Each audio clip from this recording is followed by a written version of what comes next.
Hello everyone, welcome to Gosport Railworks. My name's James and today we're doing another locomotive review. This time we're looking at the Dapol Class 43 diesel locomotive, which is a very iconic looking engine.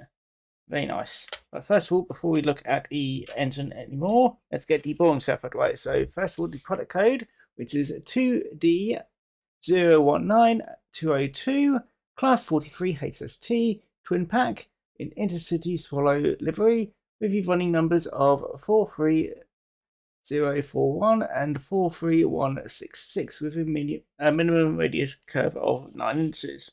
So let me just put that out of the way because there's nothing else to do with that. Inside you get basically all this.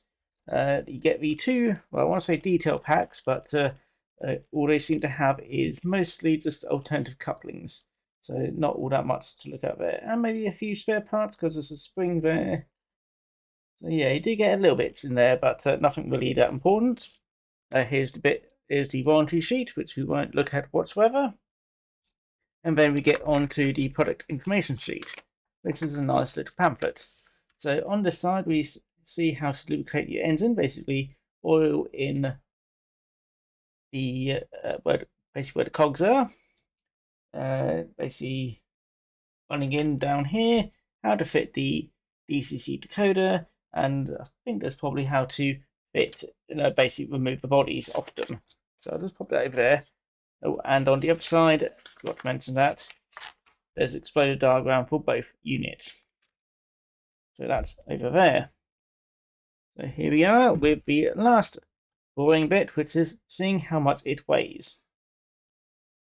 So this is the actual powered unit. Because one of them's only a trailer. That is 87 grams exactly, so 87 grams, that is just over 3 Mark 1s. And the trailer here, that's only, will go with 29 grams, so only slightly more than a Mark 1 coach. So I'll pop that over there. So yes, Class 43, basically, well, more commonly known as the Intercity 125, which is how I know of it. But yeah, very iconic looking engine. Very happy with getting this. But yeah, it does look like the power car. Well, I say power car. The motorized car, well, unit is identical to the trailer one, because in real life these will be both powered. But we'll just move one over here because they are basically identical apart from the running number. So let's have a quick look at the engine. There's lots of detail on here. And you don't have... Let's have a look. You get detail all over the roof. These are the exhaust for the engine.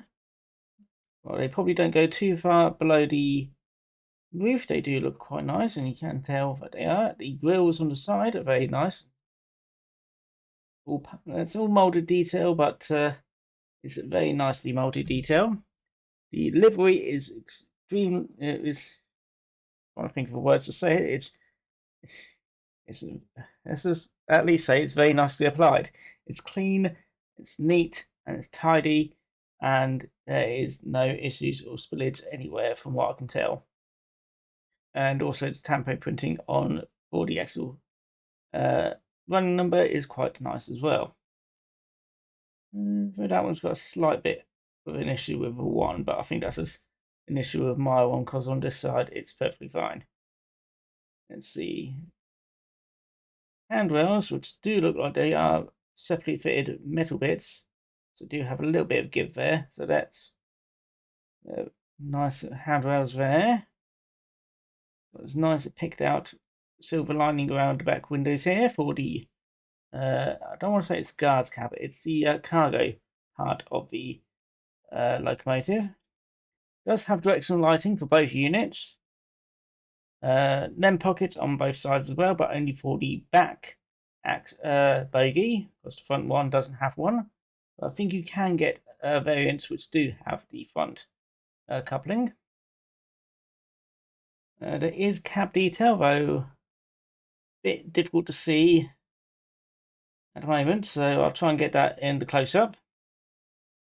Underside detail, there's not much down here because you won't see it, but down here you do have a lot of detail for. I think that's the fuel tanks and probably a few other things. I'm not all that familiar with the arrangement of diesels, but I'll just assume that's where the fuel tanks would be. To remove a body, you just slip your fingers and nails underneath there and carefully pull it off, which I'm not going to try and do because I don't want to mess it up. You do need 2 decoders, however, 1 for each unit. So the decoder in the trailer unit just powers the lights really, but it will, like I said, they do have directional lighting on both units, so that is nice to see. Yeah, very nice. And so we'll have a quick look at the other one, just to make sure it is identical. It does have a window wiper. Yeah, that's very nice. Let's see if there's any detail. No, still no interior detail for these windows, but still looks nice. And tempo printing on the end, quite nice as well. You won't be able to see all that well on the this camera at the moment, but you will be able to see it better on the turntable. So I'll stop talking about how wonderful it looks and let you actually look at it yourself. So I'll let you have a look at the engines, and I'll tell you a bit more about the prototype, and then we can get it onto my layout and see how well it runs. So I'll see you in a bit. The British Rail Class 43 is the top classification used for the Intercity 125 high-speed train diesel-electric power cars, built by British Rail Engineering Limited from 1975 to 1982, and in service in the UK since 1976. The class is officially the fastest diesel locomotive in the world, with an absolute maximum speed of 148.5 miles per hour and a regular service speed of 125 miles per hour. In the early 1970s, the British Railways Board made the decision to replace its mainline express diesel traction. Financial limitations were tight, so mass electrification was not possible. As a result, a new generation of high-speed diesel trains had to be developed. Experience with the high-speed Class 55 Deltic locomotives had shown that a low axle weight was essential to avoid damage to the track at sustained high speed, and that high-speed engines were the only way to provide a good enough power-to-weight ratio for diesels. To power the HST up to 125 miles an hour, each power car had a new diesel engine, the 12-cylinder Paxman Valenta, running at 1,500 RPM and developing 2,250 brake horsepower. The 70-ton weight of the power car gave it a 17.5-ton axle loading. Until the HST's introduction, the maximum speed of British trains was limited to 100 miles an hour. The increased speed and rapid acceleration and deacceleration of the HST made it an ideal for passenger use, and it slashed journey times around the country. On the 27th of September 1985, a special press run for the launch of a new Tees-Tyne Pullman service from Newcastle to London King's Cross, formed of a shortened 2+5 set, briefly touched 144 miles an hour north of York. While still in service, 13 Class 43 power cars have currently been saved for preservation, including 43002, the first production power car at the National Railway Museum in York. Right, here we are, the Class of 43, now my out. It's also looking quite nice sat there. And we have got my usual 8 Mark 1 coaches as my test rake, even though the Class 43 would normally pull Mark 3 coaches, but just to keep things consistent, we'll stay with the Mark 1 coaches. Plus I've actually got more of these than Mark 3 coaches, so anyway. Let's test the slow speed. Also, I have got the directional lighting on, so you should be able to see what that looks like when it's moving. Anyway, let's test slow speed. And this is under DCC, so it will operate slightly differently under DC. Well, it may at least. So, slightly forward. That's a very nice crawl. So you can get any slower.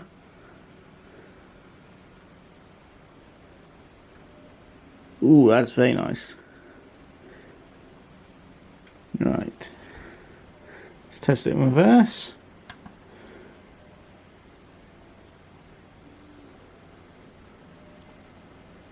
see if you can get the same in reverse. So that's a very nice motor in there.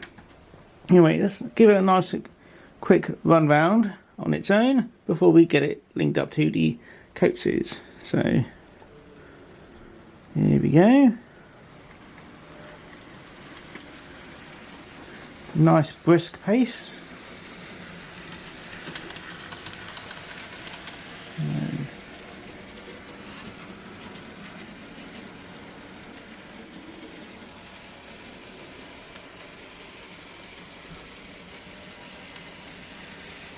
Very nice looking.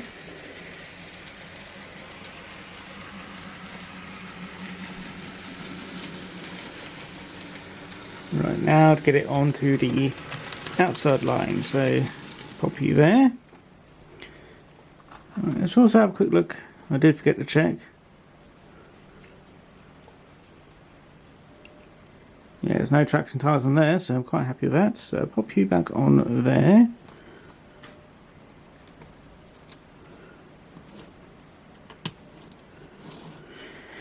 And it would actually take us a little while to get the trailer car on, so we'll just test it with the the power car. So let me just move that a little bit forward and get this ready. So this is 8 Mark 1 coaxes. Each one of them weighs 25 grams, so this is a total of 200 grams. And the power car weighs, what's it, about 80 odd grams? Can't remember at the moment, but let's see how well it couples up and also pulls them all.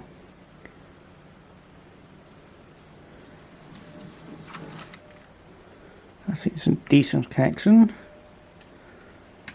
So, right, so about to cut there. Unfortunately, my camera battery died, but in that time I did get round to linking up the trailer unit on the back of the train. So this is just over, what was it, 220, I'll say 230 grams, just to round it up. So yeah, 230 grams, that's definitely over twice the weight of the power car. So let's give it a nice run round. And as you can see, it has no issues pulling twice its own weight.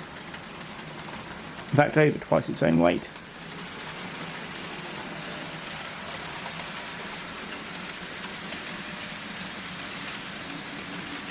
There's rear lights there. Over here we'll see the front. Very odd looking HST rake, but still it looks still very nice looking.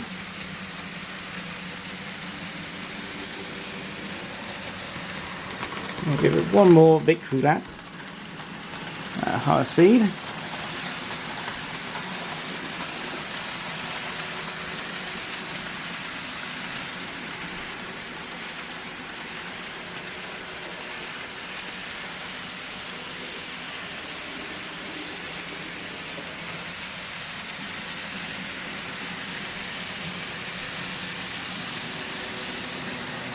Very nice.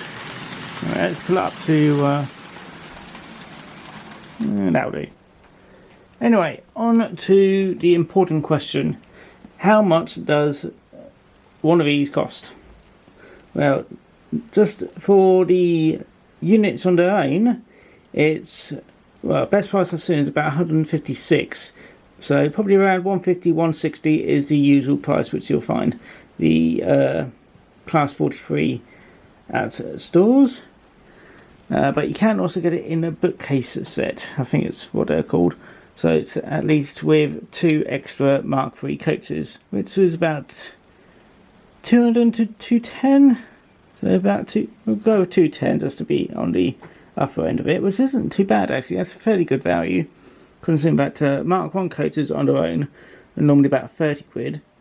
And we'll just use these as the basis, so it's an extra 60 quid. So yeah, you're getting about at least getting the right amount of value out of the pack.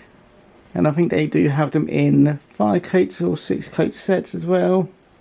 which is always a nice thing to see as well. So yeah, you will be getting your money's worth out of them. And yeah, they do come in a range of liveries, but I went with the very iconic Intercity Swallow livery because that's close. Well, this isn't the exact locomotive which I had as my first train. My first train was model train, that is, was a Intercity 225, so that was the Class 91, which is the successor of the 43, I think, in some ways. But yeah, still iconic livery, and I absolutely love it. And it strangely doesn't look too bad with a rake of Mark 1 coaches in blood and custard livery. So yeah. But any downsides to this? I can't think of any real downsides. I have had some issues with couplings, but that may be with the Mark 3 coaches.